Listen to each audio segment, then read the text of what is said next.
না কেন? আসবে আসবে, এখনই চলে আসবে।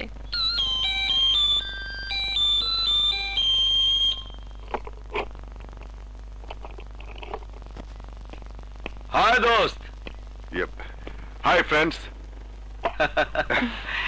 এসেছে রাজপুত্র। বিয়ে করে আমাদের ভুলেই গেলি? আরে কি যে বলিস, তোদের এত তাড়াতাড়ি ভুলে যাব? আব্দুল, আব্দুল,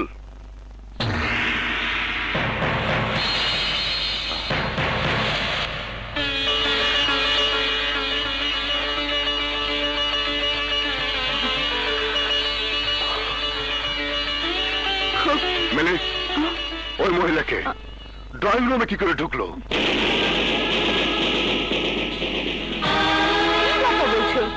উনি একজন মা, অসুস্থ স্বামীকে নিয়ে ছেলের খোঁজে পথে পথে ঘুরছে, তাই ওনাদেরকে এখানে নিয়ে এসেছি।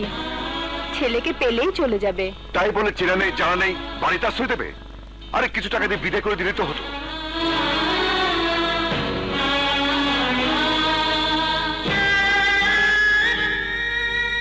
ওনারা মানুষের করুণা চান না, সাহায্যের হাত চান।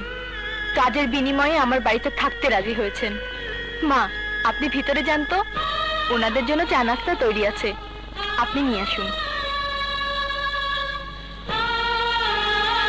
মিলি, পলাশ ঠিকই বলেছে, এভাবে অপরিচিত লোকদের বাসায় জায়গা দেওয়া, পরে দেখবেন বাড়ির সবকিছু নিয়ে পালিয়ে যাবে।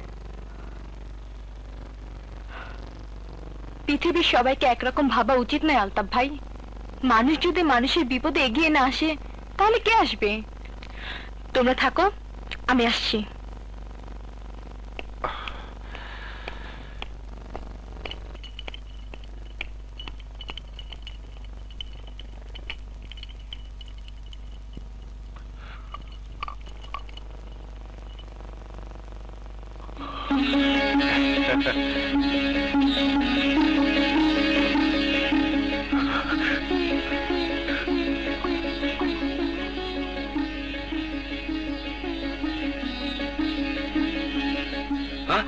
Oh shit!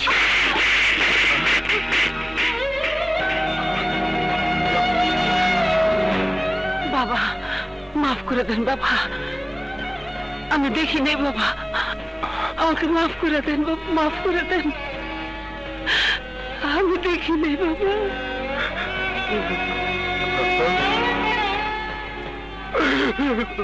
এইসব মহিলাদের বাসা থেকে ঘাট ধরে বের করে দেওয়া উচিত।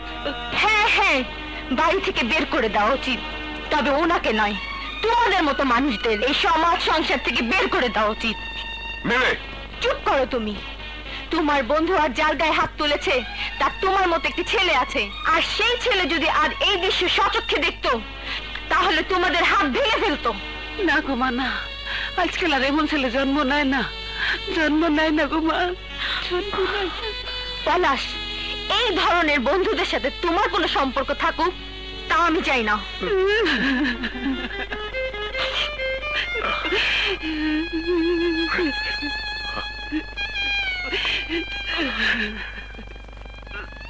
তুমি কাঁদতেছো সালমা?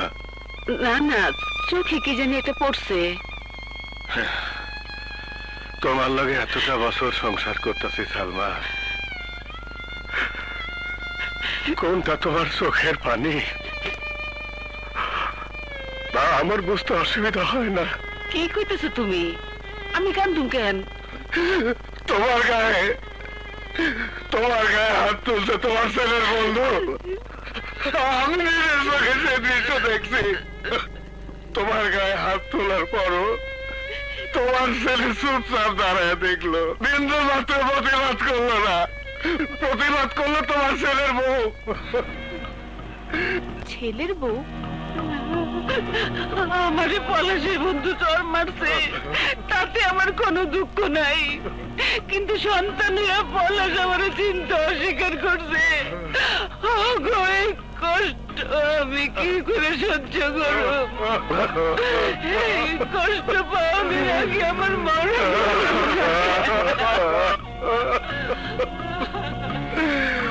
মরণ হয় না শিমুলের লাগা, তোমার ছোট ছেলে শিমুলের লাগা তোমার আমার বাইরে থাকতে হবে সালমা।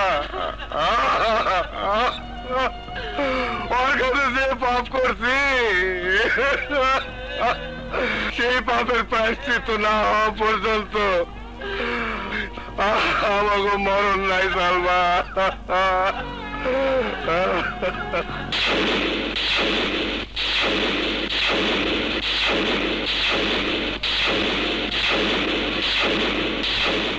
কবে থেকে?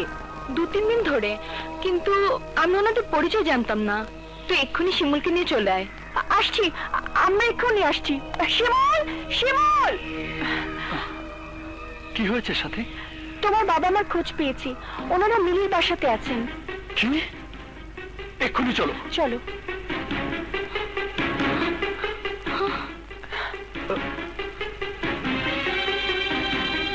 আরে গেল কোথায়? আব্দুল, আব্দুল, আব্দুল! যে আপামনি, এই ঘরে যারা ছিল ওনারা কোথায়? ওনারা দুইজন তো চলে গেছে। চলে গেছেন? কোথায় চলে গেছেন? তা তো কিছু করা যায় নাই, খালি কইছে ওনারা ওনাদের ছেলের খোঁজ পাওয়া গেছে। তুমি যাও। জি আচ্ছা। তোমার শ্বশুর শাশুড়িকে তুমি এই ঘরে রেখেছিলে, এই স্টোর রুমে? হ্যাঁ, কিন্তু আমি তো ওনাদের অসহায় ভেবে আশ্রয় দিয়েছিলাম, শ্বশুর শাশুড়ি ভেবে নয়। অবাক হচ্ছে আমি তোমার ভাইয়ের কথা ভেবে। তাদেরকে দেখে একটি বারের জন্য বললো না ওনারা তোমাদের বাবা মা। ওর বন্ধুরা ওর সামনে তোমার মায়ের গায়ে হাত তুলেছিল, কিন্তু সে কোনো প্রতিবাদই করেনি। কি? আমার মায়ের গায়ে ওর বন্ধুরা হাত তুলেছে? হ্যাঁ, আমি বাধ্য হয়ে প্রতিবাদ করেছি, কিন্তু সে হাত গুটিয়ে দাঁড়িয়েছিল। মিলে, মিলে, ওখানে কি হচ্ছে? শিমুল! এসব কি হচ্ছে? দেখাচ্ছি তোকে। তুই জানিস না, তুই জানিস না কি হচ্ছে? বল আমার বাবা মা কোথায়? ওদের কথা আমি কি করে জানবো? তুই সব জানিস, সব নষ্টের মূলে তুই। তোর কারণে আমার বাবা চুরি করতে বাধ্য হয়েছে, চোরের অপবাদ দিয়ে গ্রাম ছাড়তে হয়েছে আমাকে। তোর কারণে বাবা জোরদারের কাছে বন্দুক রেখেছে নিজের বাপের ভিটা। নিজে না খেয়ে না পড়ে তোর পড়াশোনার খরচ চালিয়েছে বছরের পর বছর। জোরদারের টাকা শোধ করতে পারেনি বলে জোরদার আমার বাবা মাকে গ্রাম থেকে বের করে দিয়েছে। আরে বেঈমান! আর সেই তুই নিজের মাকে নিজের চোখের সামনে অপমানিত হতে দেখেও কিছুই করিসনি, তাদের দেখে চিনতে অস্বীকার করেছিস। তোর বেঁচে থাকার কোনো অধিকার নেই, তোর বেঁচে থাকার কোনো অধিকার নেই। যা করার পরে করো, আগে তোমার বাবা মাকে খুঁজে বের করতে হবে। এবার হারিয়ে গেলে আর খুঁজে পাবে না। প্লিজ শিমুল, প্লিজ চলো, প্লিজ।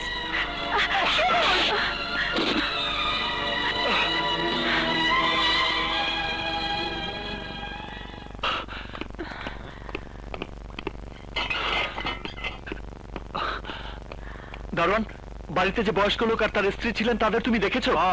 দেখলাম, ওই রেললাইনের দিকে গেল। সালমা, তোমার শিমুল যদি পলাশের মতো বদলায় যায়? না না, তা হইতে পারে না। কেন হইতে পারে না? গ্রামের লোক শিমুলরে বাইর করে দিছে আমার লেখা। ও নিশ্চয়ই এমন আমার উপর অভিমান করে আছে, নয়তো এতদিন আমাকে খোঁজ দেয় নাই কেন? তুমি এই কথা কইও না। এমন তো হইতে পারে আমার শিমুল এতদিন অসুস্থ আছিল।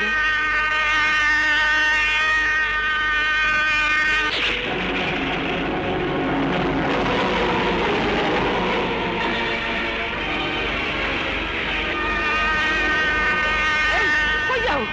আরে ট্রেনে গেছো তো? হ্যাঁ? তুমি সরো, আরে তুমি সরো। আরে কি করো? আরে এদিকে আসো। আরে, কি করো তুমি?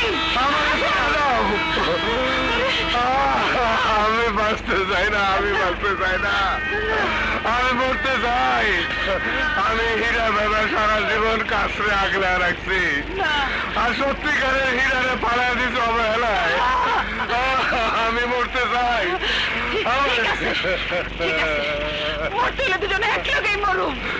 আমিও মরুম তোমার লগে।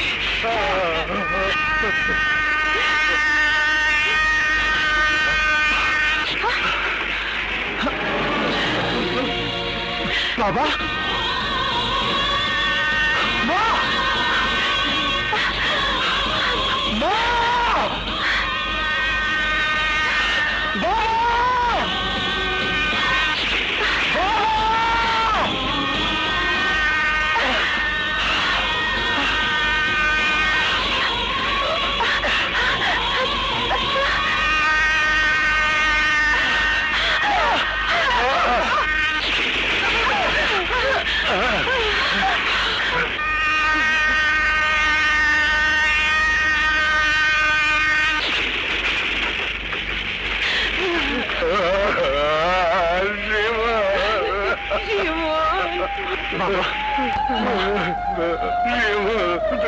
বাবা হ বাবা, পলাশের মতো হস নাই তো বাবা। না মা না, আমি অর্থবিত্তের জন্য নিজের জন্ম পরিচয় নিজের অতীতে ভুলা যাই নাই মা। তোমরা গ্রাম থেকে চলে আসার পর আমি তোমাকে কত খুঁজছি, শহরের প্রত্যেকটা অলি গলি সমস্ত জায়গায় খুঁজছি, কিন্তু তোমাকে কোথাও পাই নাই। আমরাও খুঁজছি, পাই নাই তোরে বাবা। পড়াশোনা পাইলাম, সে আর আগের মতো নাই। কিন্তু তোমরা মরতে যাইতেছিলে কেন? হ্যাঁ, তোমাকে এক সন্তান এখনো বাইসে আছে। আমি তোমাকে সমস্ত কষ্ট দূর করে দেব। কি করে দূর করবি? আমি যে সব হারায় ফেলাইছি, মান ইজ্জত শেষ, বাপ দাদার ভিটা তো আগেই বেরোবো। আমি আবার সব ফিরে আনুম, সব আবার তোমাকে হইব মা। পরিশ্রম দিয়ে আমি আমার নিজের ভাগ্যরে পরিবর্তন করতে সক্ষম হয়েছি। তোমাকে সব হারানো অতীত আবার তোমাকে কাছে ফিরাই দিব। জোত্তারের কাছ থেকে ফিরাই নিব আমাকে ভিটা। যারা তোমাকে কষ্ট দিছে আমি তাকে কাউরে ছাড়ুম না।